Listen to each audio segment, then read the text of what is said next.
I'm Chanel White, and welcome to today's special program. We are here at the Miami Book Fair International, where today we're going to get a chance to meet with some of the authors that are taking part in today's events. My first guest today is an inspirational educator, a dynamic visionary leader. She's also the CEO of Simple Results Incorporated, and she travels all around the world helping empower and change the lives of others. We are here with Miss Anne Louise Caricart. Oh, nice. Thank you. That was wonderful.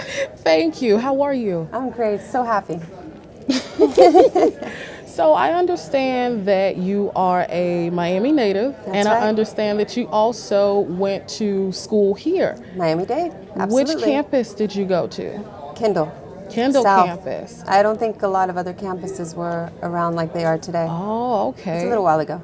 Okay, so what did you end up taking up when you were here at Miami-Dade? Well, actually, what I chose to do was take some courses at Miami-Dade, and then I ventured out and opened up my first company, a property management company, and got a lot of support from the education that I got at Miami-Dade, and took my real estate license and different things and just ventured out. Oh, so when did you start writing? When did you first? I think I've always written like a lot of people, you know. We start with maybe poems or short stories, and we just go into our journal and we kind of get lost in it. And writing for me was a way for me to just kind of be more of my own best friend and not get caught up in what other people or society was wanting to define me as, because I was doing things that a lot of people weren't doing at the time. So what inspired you to write your first book? You know, Power Wishing is about 25 years of work of being an entrepreneur, building companies, a family, having children, you know, and continuing my life as an adventure. And I wanted to give something to the people that I loved, and also the people that wanted to enhance the best of themselves. And this is a structure. It's an emotional base, because I feel that everything comes from emotions, like the why you're here, how you got here was a feeling, you know, and now you structure it into something more defined. But it's really to support people to have their wishes come true as their life. And then again, many people feel that they're always wishing and sometimes just don't work out the way that they thought. And there's a reason why, so I write that in the book. So, of course, this is the book fair. You have hundreds, thousands of authors here That's who right. are trying to sell and promote their book. So what is the name of your book? My book is Power Wishing, and it is dynamic. It is fantastic. It has, you know, stories. It also has different chapters. One is called The Movie, to give a chance to look at your life as a movie, you know, so you can kind of step back sometimes, write your script. Stage Your Day is a very quick meditation to support us to just keep in alignment with what we want in our lives. So what exactly would you like the readers to grasp from reading your book? Bottom line is, being your own definition of what you love about yourself is the best way to live your life. And sometimes we undervalue that. We undervalue what we love about ourselves and what we hold dear to our heart. We don't give it the importance. And I write a line that's later is now. You know, now. Be yourself now. And kind of shut the outside world just a little bit to strengthen who you are and what you love about yourself. Now, writing a book, I'm sure there's a lot of research that you have to do, a lot of staying up late, writing. What did you find the most challenging or the most difficult about writing? You know, I felt like for writing, and maybe different writers have different, you know, experiences, you feel like you're in a zone. You've got all this information, and you've got all these things coming in your mind, and it's all exciting, and you just want to write and write and write and write. And sometimes you're just in that zone, and then sometimes you wake up and there's like nothing. And you get paranoid that you're never going to get any good ideas again. And actually, that's what helped supported me with the visualization techniques and the technology I talk about and the formulas is, what do you do? And so I found a way to get to the other side of that. And I share that in the book. So, you know, at the end of the day, my passion for wanting to be here at the book fair, for wanting to be an author, is what kept me grounded in continuing to write. I mean, I walked this fair for 15 years saying one day, one day, one day, and then that nervousness came in my stomach, like, what am I going to write about? You know, I can't even really, and then I just said, no, I don't know. But the excitement of thinking I could be there is what got me over the hump of feeling like, can I write? So you just start somewhere. And people talk to me about that. I do lectures at different universities here, and they ask me, so just start. We get so in our head that we don't even start anywhere because we want the perfect plan. The perfect plan is an evolution of yourself. That's perfection. You never finish. You're continuing all the time. So just starting. Some of this book, what's in the middle was the beginning. You just start. And you just trust that it's all going to be in perfect alignment. You stay anchored to your passion. What could be more important than living a dream? Really. So I know we're getting ready to run out of time. Is there any advice that you have for any upcoming writers? Stay connected to your passion. Let go of the outside world. Stay connected to your passion and enjoy the moment of you doing what you really love. So I'm sure the viewers would like to know what's next. What do you have planned for the future? Lots of more books. I have 5 more books that go with Power Wishing, because I call it the Bible. Power Wishing is the complete system here. But I have little books and lecturing and really enjoying my completion of this. So there's going to be a series. There's a series that's and there's all 5 more almost books. done. Exactly. Wow. Yeah. Okay. Well, that's about all the time we have for right now. I thank you so much for coming, taking the time out of your busy schedule. I'm sure you've been all over the place It's been great. to come and sit down and interview with me and the rest of the viewers here at Miami-Dade College. So I just want to thank you. And I thank Miami-Dade for the vision of having this here in our hometown. It's really fantastic. You're wonderful. Thank you. We'll be right back after these short messages.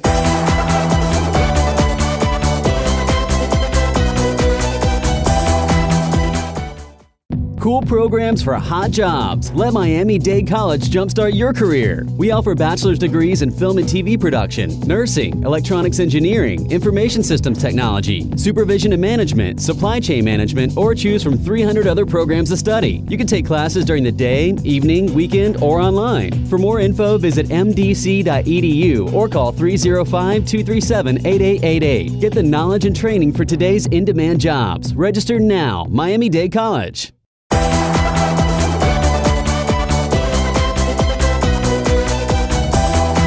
Welcome back. We are still here at the Miami Book Fair International, and my next guest today says that he doesn't believe in wasting food of any sort, so he decided to write a book to show the world how to save money and not throw away food.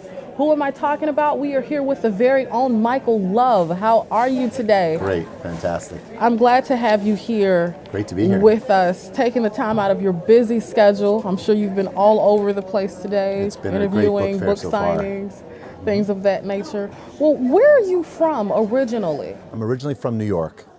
Grew up in New York, around a food family, always talking about food. At dinner, we're talking about where we're having breakfast, and while we're eating breakfast, we're talking about what we're going to do for lunch. I grew up in New York, and then I moved up to Boston to go to music school, actually, not cooking school. So how did you end up here in Miami? My father lived down here, and as he retired, and I would visit him more and more, and I just started loving the Miami culture and loving the food and everything, the beaches, and decided to move down here about 20 years ago. So you are a chef.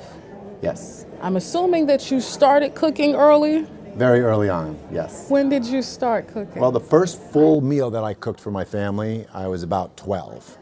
And my mother's mother had a cook that would cook every weekend, and I would watch her, and she would make deep dish apple pie with crust in the middle. She would make like the brownest gravy and the most delicious roast chicken. So I would watch her cook all the time, and I kind of just started getting a sense and a feel for how to cook myself, and started early. At 12 was really the first full meal that I cooked. So what meal was that? It was, I'll never forget, it was chicken Florentine. I used frozen spinach, a breading station with chicken.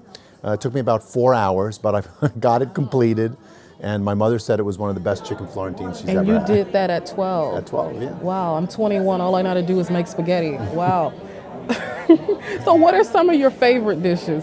Well, you know, a lot of people ask me, what's your favorite kind of food to make? And really, I turn ordinary into extraordinary. That's kind of what I try to do.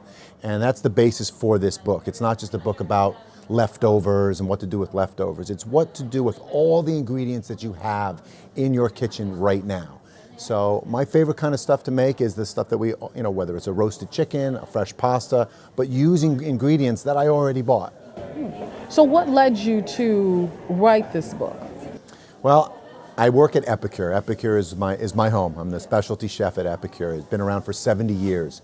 And one day the butcher came to me and said, we have a lot of excess chicken trim that we are throwing away every single week from the chicken breast, the chicken tender. What can we do with it? And I turned it into a chicken meatloaf that ended up being a bestseller on the hotline. And one of the managers there said, well, let's see what else you can salvage around the market that's still perfectly good. We just can't put it out in our showcase as fresh. And that got me thinking. I had already had a huge collection of recipes. I rethought those recipes and used ingredients that most people already have in their home. And that's kind of how it started. It started through my work at Epicure. It's a very thick book you have there. How many Yes. recipes are in this book? Well, there's about 120 different recipes. 120. And it works just like any other cookbook. There's salads and sandwiches, pastas, fish, desserts. But what makes this book so unique is the salvage index. And what makes it different is instead of looking in the index for a recipe, you look for the ingredient that you want to use. And then that references you to several recipes using that ingredient. So if you look up tomatoes and you have 2 tomatoes sitting on the counter that are a little squishy, they're not as perfect as they once were when you made a But salad. they're They're edible. still edible, but they're a little softer. What can you do with them? You look up tomatoes and there's 15 recipes on what to do with tomatoes. Roasting them in the oven, turning them into a salad dressing, turning them into a sauce, turning them into a soup. So that's the essence of the book, is looking in the index for the ingredients that you have. It's anything that you have in your kitchen, it's in the salvage index, and it'll reference you to a recipe using that ingredient. Was there anything in particular that you found difficult or challenging about writing this book, putting it together, all these different recipes? Maybe just the time. It's just very time consuming to write recipes. I mean, cooking is natural to me. And like a lot of people, I don't follow recipes all that much. I kind of just go by a feel. So what was most challenging was actually writing down that simple recipe for meatballs, for instance, that I've been making for decades, but actually having to write it down and then communicate it on paper to someone else to see if they could understand my recipe and have it come out the same. That was the biggest challenge. Do you have any advice for people who want to be like you, people who want to be chefs?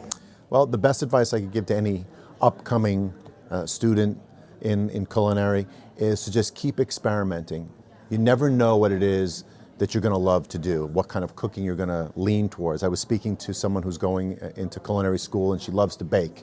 And that's her thing, is she wants to become a pastry chef. And she said, can you give me any advice? And I said, don't go into culinary school with the mindset that you're going to be a baker, because you might end up spending 2 weeks breaking down a side of meat and go, oh my God, I just love this. So always be open to all ingredients and all types of cooking, because you never know what's just gonna, catch you the right way. Stay open.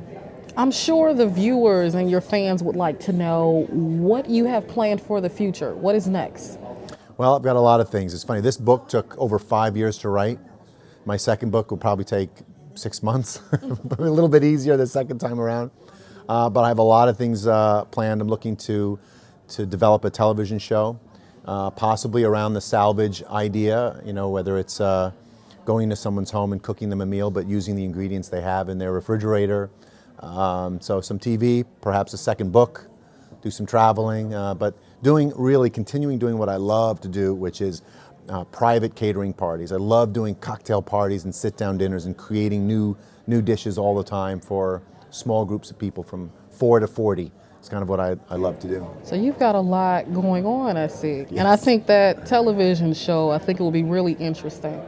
Yeah, it would be really exciting to Yeah. just see the look on people's faces when you go into their home and then present them with a 4-course gourmet meal. With things that they already have. Things that they already had. in their Exactly. kitchen. Yeah. Wow.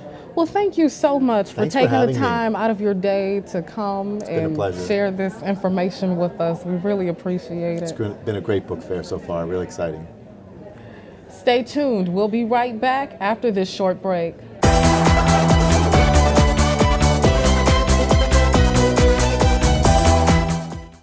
Cool programs for hot jobs. Let Miami-Dade College jumpstart your career. We offer bachelor's degrees in physician assistant studies, biological sciences, education, and public safety management.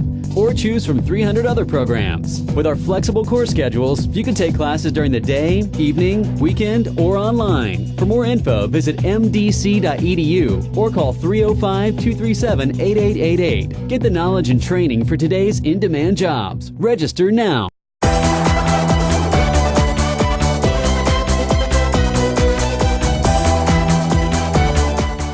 And welcome back.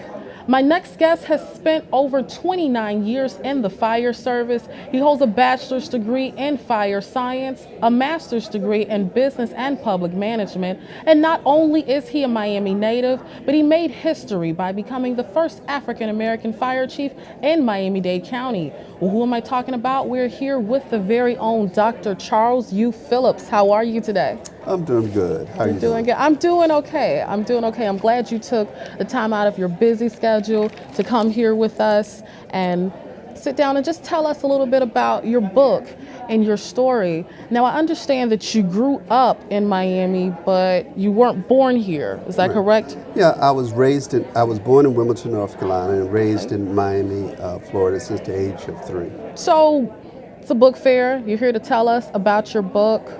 What is this book about that you Well, just the wrote? book is Fighting More Than Fires, Race and Politics in Miami-Dade County. It talks about the struggles of African Americans, firefighters in South Florida. It is a bio of me and showing where my humble beginnings, raised in inner city of Miami and went to Miami Northwestern High School and joined a mostly segregated Miami-Dade County Fire Department in 1974.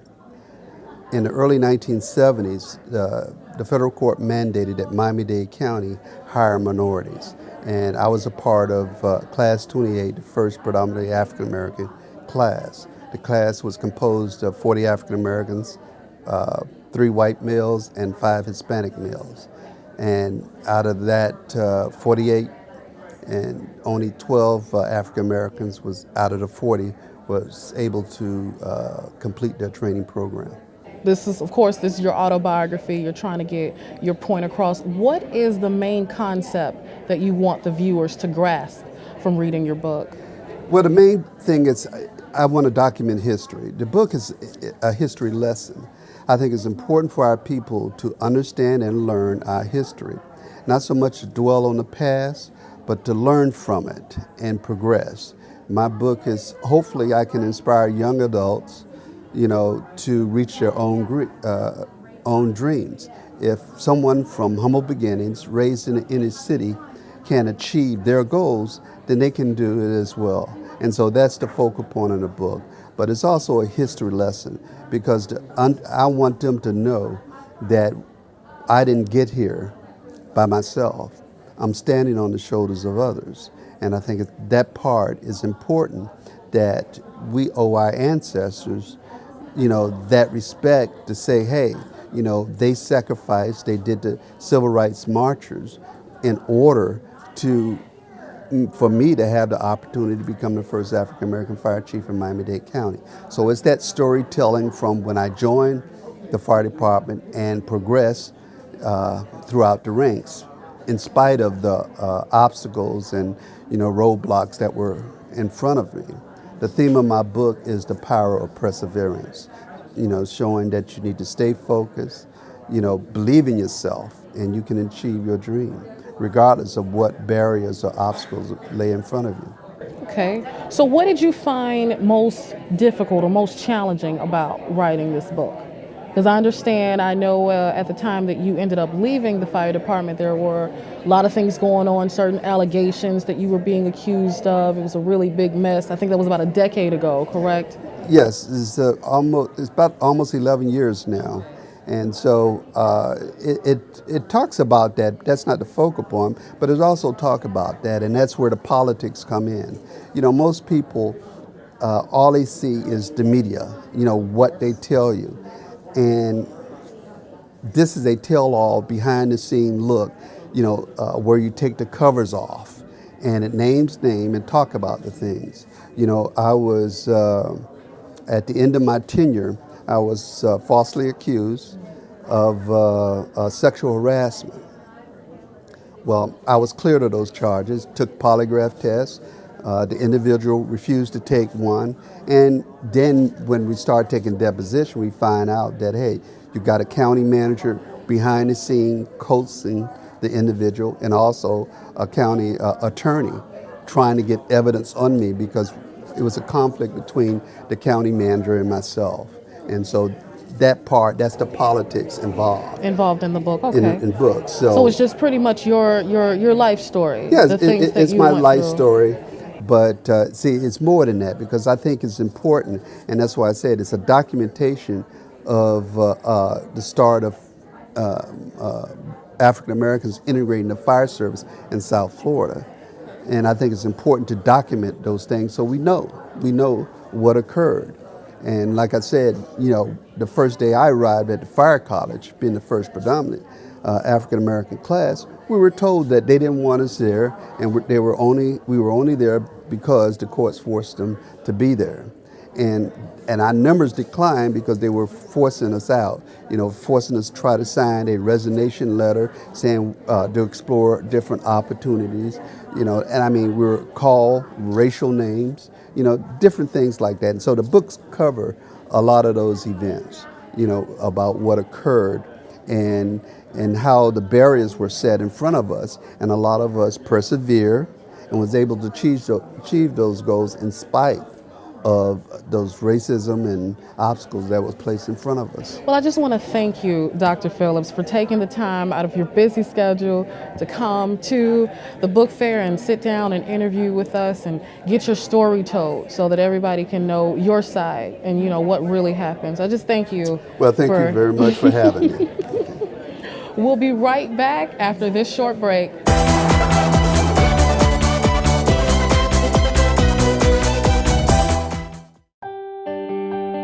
Fresh thinking is being served at Miami-Dade College.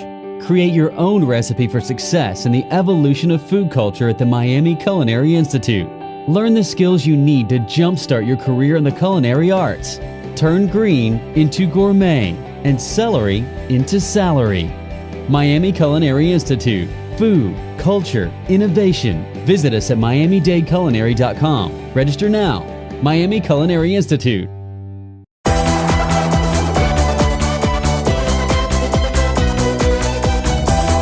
Welcome back. We are still here at the Miami Book Fair International, and my last guest today is a third-generation bilingual Spanish-English speaker. She has a unique style of blending traditional, international, and personal tales to help inspire the lives of others. She's also an award-winning storyteller. We are here with the very own Carrie Sue Ivar. How are you? I'm wonderful. I'm here at the Miami International Book Fair. It's fabulous. So where are you originally from? I was born and raised in Pittsburgh, Pennsylvania, but I spent every summer right down here in South Florida, actually in my grandparents' house where I first learned stories. But I added the Spanish when I went to live in Mexico as a teenager. So now I can get tongue-tied in 2 languages. So when did you first begin writing? I think I've been telling stories all my life. My parents told me stories, my grandparents told me stories, my teachers told me stories, and those are the only things I actually really remember. So this is something that is natural for you?